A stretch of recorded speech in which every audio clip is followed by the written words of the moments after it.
Varicose veins కి సరైన చికిత్స కోసం సంప్రదించండి ఎవిస్ హాస్పిటల్.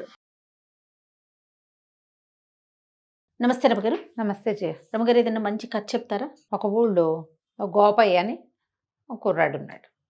ఒక అవ్వ వాడు. ఈ పిల్లవాడు కొంచెం అమాయకుడు, అంటే మెతకవాడు. నిలదీసి అడగడం, ఏదైనా తేడా వస్తే తనడానికి రావడం, అలాంటి వ్యవహారాలు లేవు. పల్లెటూళ్ళల్లో కుర్రకారు సాధారణంగా నిలదీసి అడుగుతారు, అంటే టెంపరీగా ఉంటారు ఉండేవాళ్ళు పాత రోజులు. ఇప్పుడు ఎట్టా ఉన్నారో తెలియదు మనకి.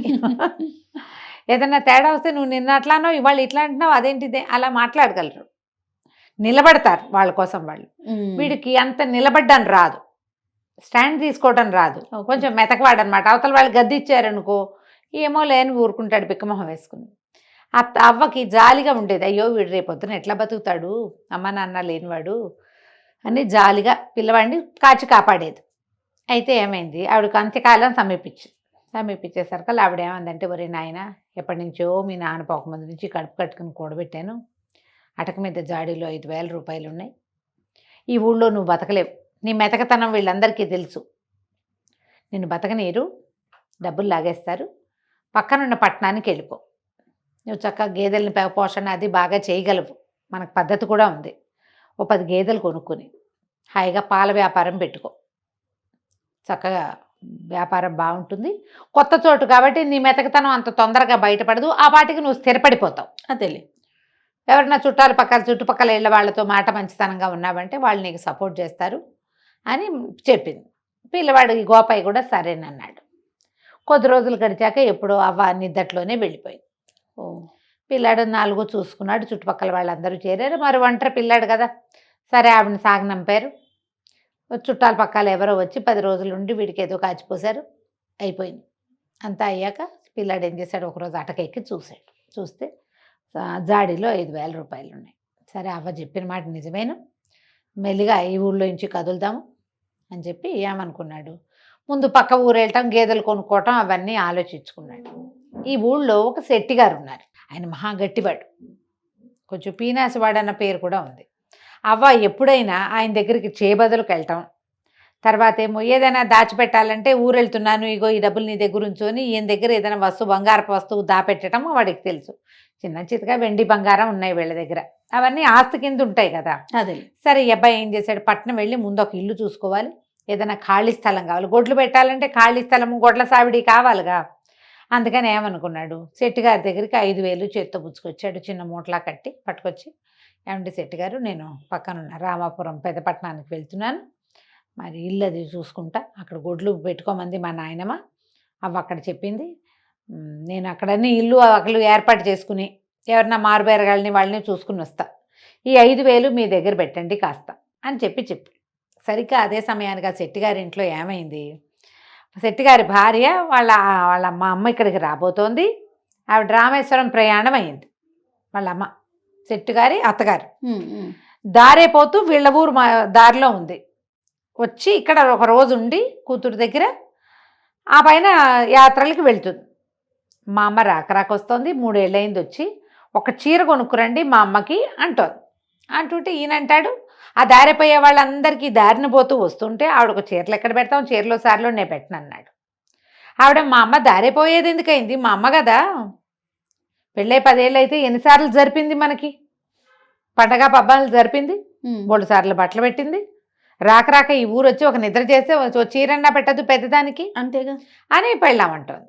ఈయనేమో నేను అట్టా పెట్టనన్నాడు. ఈ లోపల ఏమైంది, వాళ్ళిద్దరూ మాట్లాడుకుంటూ ఉండగానే వీడు వెళ్ళాడు, మనవాడు గోపయ్య.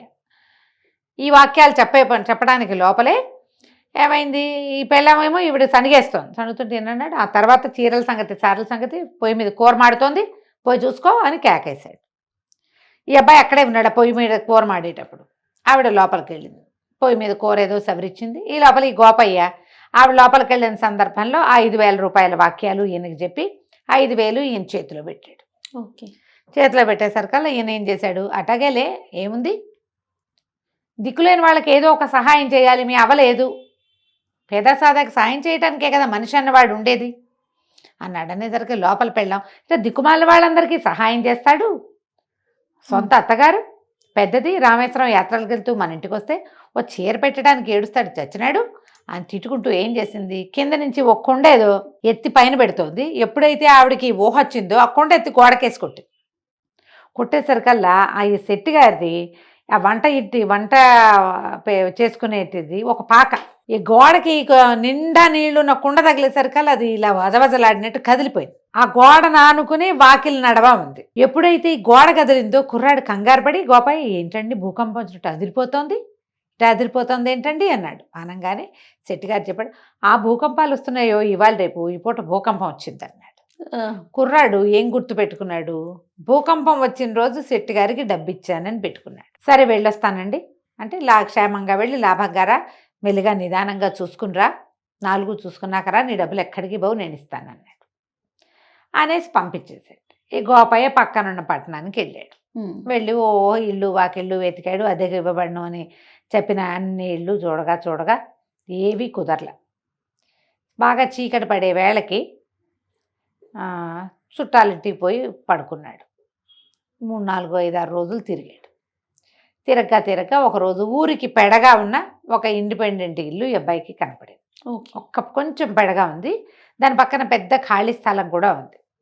ఉంటేనే ఈ అబ్బాయి పోయి వాళ్ళ ఇంట్లో అడిగాడు, ఏమండి అద్దెకిస్తారా ఏమిటి అంటే, సరే ఎవరు ఏమిటి కనుక్కుని, ఎవరు లేరండి, గేదెల వ్యాపారం పెడదాం అనుకుంటున్నా, ఈ పక్క ఖాళీ స్థలం కూడా ఇస్తానంటే నేను దిగుతానండి పక్క వాటాలు అన్నాడు. అదొక 3 గదుల వాటా. ఆయన కూడా ఏం ఊరు ఏమిటి సేమ్ కులం అవి తెలుసుకున్నాడు. కుర్రాడు బుద్ధిమంతుడిగా ఉన్నాడని భావించి, దాంతో ఏముంది నాయన తప్పకుండా మాకు పక్కన గొడ్డు గోదండి మనుషులు సందడిగా ఉంటే బాగుంటుంది, ఇదేమో ఊరికి పెడగా ఉంది, అదే ఎవరు వచ్చేవాళ్ళు లేరనుకుంటుంటాం. ఇప్పుడు పాలు వ్యాపారం అంటే పూట వస్తారుగా 2 పూట్ల మనుషులు, కొంచెం సందడి పెరిగి రేట్లు పెరుగుతాయి ఆ ప్రాంతానికి అని ఆయన ఒప్పుకున్నాడు. ఒప్పుకుంటే ఆయన కూతురు వచ్చి, ఆ పిల్ల 18, 20 ఏళ్ళు ఉంటాయి, పిల్ల కొంచెం గట్టిది. ఆ అమ్మాయి ఏమంది, సరే కబుర్లకేముంది, అద్దె మాత్రం 100 రూపాయల నెలకి, గొడవలకు దిక్కకూడదు అని గట్టిగా చెప్పింది. పిల్ల చూస్తే చక్కగా ఉంది. సరే అన్నీ ఒప్పుకున్నాడు. ఒప్పుకున్నాక ఏమైంది, నేను ఊరు వెళ్ళండి డబ్బులు అవి తీసుకుని మరి సామాన్లు అవి సర్దుకొని వస్తానండి, కొంచెం వాట కడిగిచ్చి పెట్టండి అని చెప్పి వచ్చేసాడు. ఇంటికి వచ్చి మర్నాడు ఇక్కడ సామాన్లు అవి ఇవి సర్దుకుని రేపొద్దున ఊరు వెళ్తాననగా ఇవాళ శెట్టిగారి ఇంటికి వెళ్ళాడు. శెట్టిగారు నమస్కారం అండి, రామాపురంలో అన్నీ ఏర్పాటు చేసుకొచ్చాను, మరి గేదెల బేరగాళ్ళు కూడా దొరికారు, ఒక 8 గేదెలకు బేరమైందండి, మీరు డబ్బు ఇప్పిస్తే నేను వెళ్ళి పని చేసుకుంటానండి, రేపు వెళ్ళిపోతున్నానండి అన్నాడు. ఎంత కావాలో అని అడిగాడు ఆయన. ఎంత కావాలి ఏంటండి, నేను మీ దగ్గర పెట్టిన డబ్బు ఇచ్చేయండి అన్నాడు. నువ్వు నా దగ్గర ఏం పెట్టావు అన్నాడు ఆయన. అనేసరికి కుర్రాడు నిర్ఘాంతపోయాడు. అదేంటండి 5,000 రూపాయలు మా అవ్వ అటక మీద జాడీలో పెట్టినవి నేను మీకు తెచ్చిస్తాను కాదు, ఫలానా రోజు నేను ఊరెళ్ళే రోజు, నేను రామాపురం వెళ్ళేటప్పుడు మీ ఇంటికేగా తొలిగా వచ్చాను అనేసరికి ఆయన అన్నాడు, అవురవరా నా దగ్గర డబ్బులు పెట్టడం ఏమిటి, నువ్వు అవ్వమన్నాడు నాకు అంతే తెలుసు, రామాపురం వెళ్ళొస్తానని చెప్పావు అంతే, నువ్వు మా ఇంటికి రాలేదు, నాకు డబ్బులు ఇవ్వలేదు. కాదండి ఆ రోజు భూకంపం వచ్చిన రోజు అండి అన్నాడు. భూకంపం రావటం ఏమిటి అని ఆయన కేకలు పెట్టాడు. చుట్టుపక్కల అందరూ చేరారు. వీడు మెల్లిగా మాట్లాడుతున్నాడు. డబ్బులు తీసుకునే వాళ్ళు గట్టిగా ఎందుకు అరుస్తారు, డబ్బులు ఉన్నాయని అందరికీ తెలిసిపోతుంది, అదే కదా, ఇవ్వదలుచుకోని వాడు ఎంతైనా అరుస్తాడు అంతే. ఆయన పెద్ద పెద్ద కేకలు పెట్టాడు. చుట్టుపక్కల 5-6 గురేళ్ల వాళ్ళు చేరారు. పల్లెటూళ్ళు ఏమిటి దగ్గరగా ఉంటాయి ఇళ్ళు, ఏమిటి అన్నారు. వీడు చూడండి అవగారి మనవడు గోపయ్య భూకంపం వచ్చిన రోజు నాకు డబ్బు ఇచ్చానంటాడు, భూకంపం ఎక్కడొచ్చింది మన ఊళ్ళో అనేసరికి అందరూ కేకలేశారు. అదేమిట్రా అబ్బాయి మతిపోయినట్టు మాట్లాడుతూ, భూకంపం ఎప్పుడు వచ్చిందంటే, వచ్చిందండి ఆ రోజు భూకంపం అంటాడు. ఏం కలగన్నావో అని అందరూ ఎక్కిరిచ్చారు. మా అవ్వ 5,000 దాచిందని ప్రచారం చేయకూడదన్న ఇంగితం ఉంది కుర్రాడికి, కానీ ఇప్పుడు చెప్పక తప్పటల్లా ఏం చెయ్యాలో తెలియలే, ఎంత బతిమాలినా బామల్ని ఆయన ఒప్పుకోలే, నువ్వు నాకేం ఇవ్వలేదన్నాడు. అనేసరికి ఇక ఏం చేస్తాడు, ఏడుపు మొహంతో వెనక్కి తిరిగి వెళ్ళిపోయాడు. ఇంక ఇప్పుడు ఏం చేస్తాడు, పట్నం వెళ్ళి మళ్ళీ సాయంకాలం కాళ్ళు ఈడ్చుకుంటూ పట్టణానికి వెళ్ళాడు. వెళ్ళి వాళ్ళ ఇంట్లో చెప్పాడు. ఆ పెద్ద ఆయన ఆ కూతురు పేరు తరంగిణి, నేను మోసపోయాను, ఆయనకి 5,000 ఇచ్చా, ఆయనేమో ఇవ్వలేదంటే ఇంత ఇట్టాడు పని చేశాడు, ఆ డబ్బులు ఏంటి, నేను ఈ గేదెలు ఎట్లా కొన్ను, మీకు ఇంటికి డబ్బెట్టా ఇస్తాను, 4,000 గేదెలకు ఖర్చు పెట్టుకుని 1,000 రూపాయలు పెట్టుకుని నేను ఇక్కడ బతకాలి కదా ఈ ఊళ్ళో, నా దగ్గర ఇంకేం లేదు ఆయనేమో ఇట్లా చేశాడు, మా ఊళ్ళోనే మట్టి పీసుకునో పేడెత్తుకునో బతుకుతాను, ఇంకేం చేస్తాను, వెళ్ళొస్తానండి, మీ ఇల్లు అద్దెకి తీసుకోనని చెప్పడానికి వచ్చాను, మీరు నా కోసం చూస్తారు కదా పని మానుకొని అనేసరికల్లా అయ్యో ఆయన జాలి పడ్డాడు ఆ ఇంటి ఆయన. అయ్యో పాపం ఎంత కష్టం వచ్చిందయ్యా, భలే మోసం చేశాడే వాడెవడో దుర్మార్గుడు, నిన్ను జాగ్రత్తగా బతుకునాయన అమాయకుడివి అన్నాడు. అనేసరికి అలా పిల్ల లోపల నుంచి మజ్జిగ తీసుకుని లోపల నుంచి వస్తూ, అదేమిటి నాన్న, దిక్కపోతే దిక్కపోయాడు, మన ఇంట్లో దిక్కపోయినా నష్టం లేదు, కానీ ఇతను పోగొట్టుకున్న డబ్బు మాత్రం ఇప్పించాలి కదా, అతను అమాయకుడు పోగొట్టుకున్నాడు, మనం తెలివి వాళ్ళం కదా అని ఒక ప్లాన్ చెప్తానని ఐడియా చెప్పింది. ఈ ఐడియా ప్రకారం మర్నాడు 2 రోజుల తర్వాత 1-2 రోజుల తర్వాత ఆ ఇంటి ఆయన ఈ తరంగిణి వాళ్ళ నాన్న ఓ రేకు పెట్టె పుచ్చుకుని గోపయ్య వాళ్ళ ఊరు వెళ్ళాడు. వెళ్ళి ఈ శెట్టి గారింటికి వచ్చాడు. శెట్టి గారింటో దండం పెట్టాడు. అయ్యా మరి మీరే కదండి శెట్టి గారు, నేను గోపయ్యకి కాబోయే మామగారినండి, వాళ్ళ అవ్వ ఉండగానే పిల్లని గోపయ్యకి ఇచ్చి సంబంధం కుదుర్చుకున్నాం, ఆవిడేమో మీ ఊరు రామాయణంలో పెళ్లి చేయాలని మాతో మాటిచ్చింది, ఆవిడ పోయింది కదా, ఏడాది లోపల పెళ్లి చేస్తే ఆవిడకి ఉత్తమ గతులు కలుగుతాయని నేను డబ్బు గిబ్బు అన్నీ సవరించుకుని వచ్చానండి, మీరు పెద్ద మనిషి, ఈ ఊళ్ళో మీరే చాలా పెద్ద మనిషి అని చాలాసార్లు అవ్వగారు చెప్పింది పెళ్లి మాటలకు వచ్చినప్పుడు, ఈ పెట్టెలో 60,000 ఉన్నాయండి, రేకు పెట్టె ఒకటి తెచ్చాడు, ఆ పెట్టెలో 60,000 ఉన్నాయి, పెట్టె మీ దగ్గర ఉంచండి, ఎందుకంటే నేను ఈ ఊరు వాడిని కాదు, ఇక్కడ ఏర్పాట్లు చేయాలి, వంట వాళ్ళని మాట్లాడుకోవాలి, పురోహితుడిని మాట్లాడాలి, సన్నాయి వాళ్ళని మాట్లాడాలి, 4 ఏర్పాటు చేసుకోవాలి కదా, రామాలయంలో చెప్పాలి, ఇవన్నీ ఉన్నాయి, ఈ డబ్బులు పుచ్చుకుని ఊరంతా నేను తిరగలేను, నాకు ఇక్కడ ఇంకో ఆనుపాను లేదు, మీరు మహానుభావులని చాలా పెద్ద మనిషి అని నేను విన్నాను, ఈ 60,000 రూపాయల పెట్టే మీ ఇంట్లో ఉంచండి, ఓకే, వీళ్ళు వెంబడి 1000 చొప్పున తీసుకుంటా అని చెప్పంగానే ఆయనకు సాహసం వచ్చేసింది.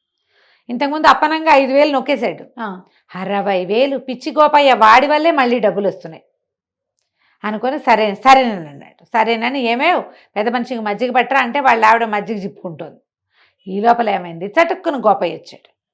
వచ్చి శెట్టి గారు మరి మొన్న నేను మీకు డబ్బులు ఇచ్చాను, మీరు కూడా మర్చిపోయారు, అసలు నేను ఇవ్వలేదంటున్నారు, భూకంపం వచ్చిన రోజంటే మీరు కాదన్నారు, అవాళ్ళు మీ ఇంట్లో కూర ఏదో మాడిందండి, కూర మాడుతోంది, వెళ్ళి చూసిరమ్మన్నారు, అప్పుడేనండి నేను మీకు 5,000 ఇచ్చాను అన్నాడు. అనగానే శెట్టి గారి గొంతులో వెలక్కాయ పడింది. ఇప్పుడు డబ్బులు లేవు అని అనడానికి వీల్లేదు, కాదు అంటానికి వీల్లేదు. అనగానే ఏం చేశాడు, కొంచెం తిప్పుకొని ఆ భుజం మీద చెయ్యేసి, నాకు గుర్తుందయ్యా భలేవాడివి, నీ డబ్బులు నాకెందుకు, నాకు జ్ఞాపకం ఉంది, కాకపోతే ఆ రోజున నువ్వు ఎప్పుడైతే 2 రోజుల క్రితం, నిన్న కాక మొన్న కదా వీడొచ్చాడు డబ్బుల కోసం, నువ్వు వచ్చినప్పుడు ఓ జూదరి, ఓ తాగుబోతువాడు, ఒక ఏమంటారు ఇల్లు కట్టుకునేవాడు, 3 సిద్ధంగా ఉన్నారు డబ్బుల కోసం, నీ డబ్బులు నా దగ్గర ఉన్నాయని తెలిస్తే నేను నీకు డబ్బులు ఇస్తే నేను వాళ్ళకేమి ఇవ్వటల్లా, వాళ్ళు నీ వెంట పడతారని నువ్వు డబ్బు పోగొట్టుకుంటావు, అమాయకుడివి, మీ అవ్వేమో నా చేతిలో పెట్టింది నిన్నని నేను అప్పుడు ఇవ్వలేదంతే, మళ్ళీ కబురు చేసి ఇద్దామనుకుంటున్నా, నేను ఏదో పనిలో పడ్డాను చూడు, ఉండు అని వాడిని గోపయ్యను నుంచోబెట్టి అలా లోపలికి వెళ్ళి 5,000 పట్టుకొచ్చి ఇచ్చాడు. గోపయ్య లెక్క పెట్టుకున్నాడు, మూట కట్టుకోగానే మామగారు లేచి నుంచున్నాడు. అదే సంగతి, ఈ అబ్బాయి పెళ్ళి ఇప్పుడు వద్దండి అంటే ఏమిటో అనుకున్నాను, ఇంత మెతకవాడికి నేను పెళ్ళనివ్వనండి, అసలు పెళ్ళే క్యాన్సిల్, పెళ్ళి లేదు ఏం లేదు, ఇప్పుడు మొన్న మీరు డబ్బులు ఇవ్వకపోతే వీడు తిరగబడి మీ మీద పడి కొట్లాడలేదంటే ఏమిటి అర్థం, ఇంత మెతకాలుడు వద్దండి మాకు, అది పెళ్ళి లేదు ఏం లేదు, నేను వస్తానండి అని పెట్టపుచ్చుకుని వెళ్ళిపోయాడు. డబ్బులు పుచ్చుకుని గోపయ్య బయటకు వెళ్ళిపోయాడు, పెట్టపుచ్చుకుని పెద్ద మనిషి బయటకు వెళ్ళిపోయాడు. 5,000 పోయి 60,000 పోయినాయి. అది ఆయన నోరు తెచ్చుకుని చూస్తూ ఉండిపోయాడు. వీళ్ళిద్దరూ అదే ఒకే దారిలో నడిచెళ్ళి గోపయ్య వాళ్ళ ఇంటికి వెళ్ళి కాస్త 4 సామాన్లు సర్దుకుని ఆ గోపయ్యకి సహాయం చేసి బరువుగా ఉన్న పెట్టి తీసుకెళ్తుంటే ఆయన దిగులుగా చూసేట, బెట్లో ఏం లేవు, మామూలు బట్టలు పెట్టుకొచ్చారు.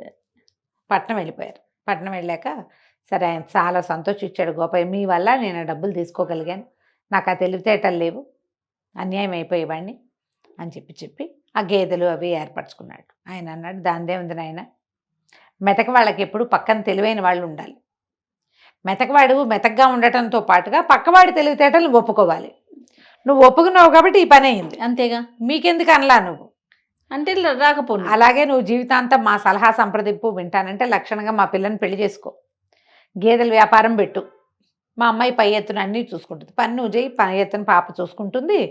హాయిగా ఇద్దరు చిలక గోరింకలాగా నాకంటుకుందే ఉంటారంటే సంతోషించాడు గోపయ్య. వాళ్ళ అవ్వ అన్నగా అనుకున్నట్టుగానే వీడు ఒక తెలివైన వాళ్ళ సాంగత్యంలో ఉండి హాయిగా ఉన్నాడు. కథ కంచికి మనం ఇంటికి. చూడండి, తెలివితేటలు అందుకే ఎవరి సొత్తు కాదు. ఎవరి అంతే సొత్తు కాదు. మనం ఒకటి తెలుసుకోవాల్సింది ఏంటంటే మనతో పాటు తెలివైన వాళ్ళని ఉంచుకోవాలి చేయ. వాళ్ళతో మనకి మంచి ఫ్రెండ్షిప్ ఉండాలి. వాళ్ళు మన నెత్తి మీద చేపెట్టేలాగా ఉండకూడదు. కాస్త జాగ్రత్త పడి మనకు అంత తెలివి లేదంటే తెలివిగా ఉన్న వాళ్ళతో ఫ్రెండ్షిప్ చేయి అది చక్కగా. నిజం రమ్మగారు. అప్పుడే కదా? మన అచీవ్మెంట్ అనేది ఇంకా 100% సక్సెస్ అవుతుంది అవును కదండి. అవును. రైట్ రమ్మగారు, నమస్తే. నమస్తే చేయ.